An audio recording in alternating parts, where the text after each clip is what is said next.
Terima kasih.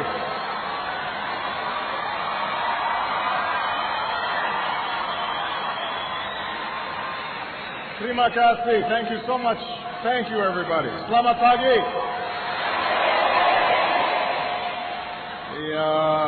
It is wonderful to be here at the University of Indonesia, to the faculty and the staff and the students, and to Dr. Gumilar Rusliwa Sumantri. Thank you so much for your hospitality.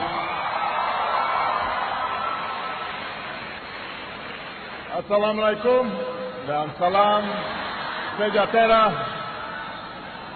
Thank you for this wonderful welcome. Thank you to the people of Jakarta and thank you to the people of Indonesia. Pulang kampung nih.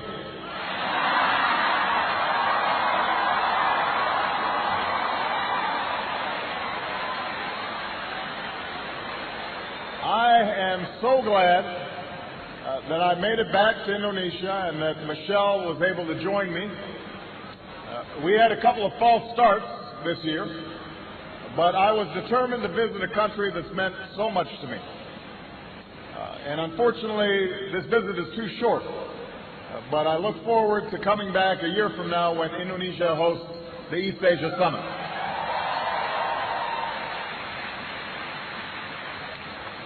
Before I go any further, I want to say that our thoughts and prayers are with all of those Indonesians who are affected by the recent tsunami and the volcanic eruptions, particularly those who've lost loved ones and those who've been displaced.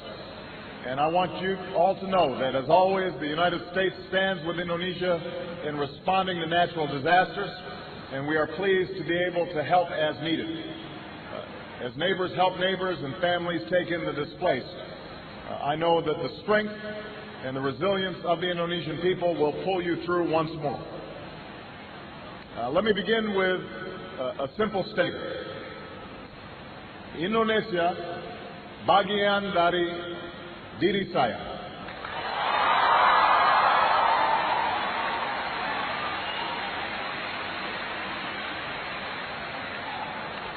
I first came to this country when my mother married an Indonesian named Lolo Sutoro.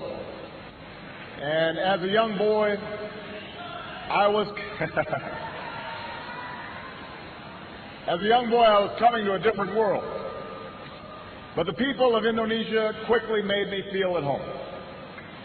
Jakarta looked very different in those days. The city was filled with buildings that were no more than a few stories tall. This is back in 1967, 68. Most of you weren't born yet.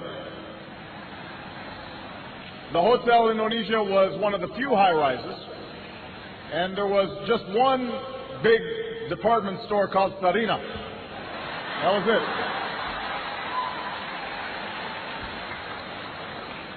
Becaks and Bemos, that's how you got around. They outnumbered automobiles in those days. And you didn't have all the big highways that you have today. Most of them gave way to unpaved roads and the kampos. So we moved to Menteng Dalam, where, hey, some folks from Menteng Dalam right here. And we lived in a small house. We had a mango tree out front. And I learned to love Indonesia while flying kites and running along the paddy fields and catching dragonflies, buying sate and bakso from the street vendors. I still remember the call of the vendors. Sate? Yeah. I remember that. Bakso? Enak, yeah?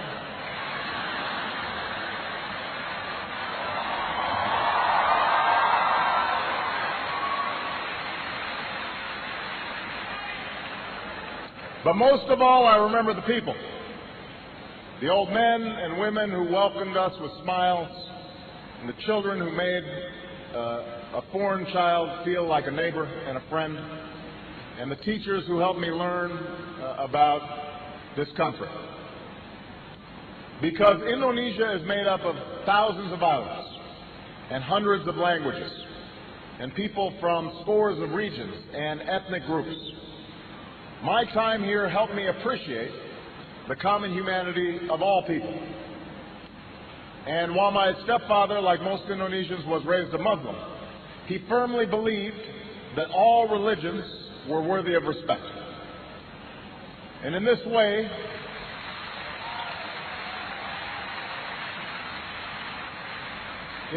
he reflected the spirit of religious tolerance that is enshrined in Indonesia's constitution and that remains one of this country's defining and inspiring characteristics.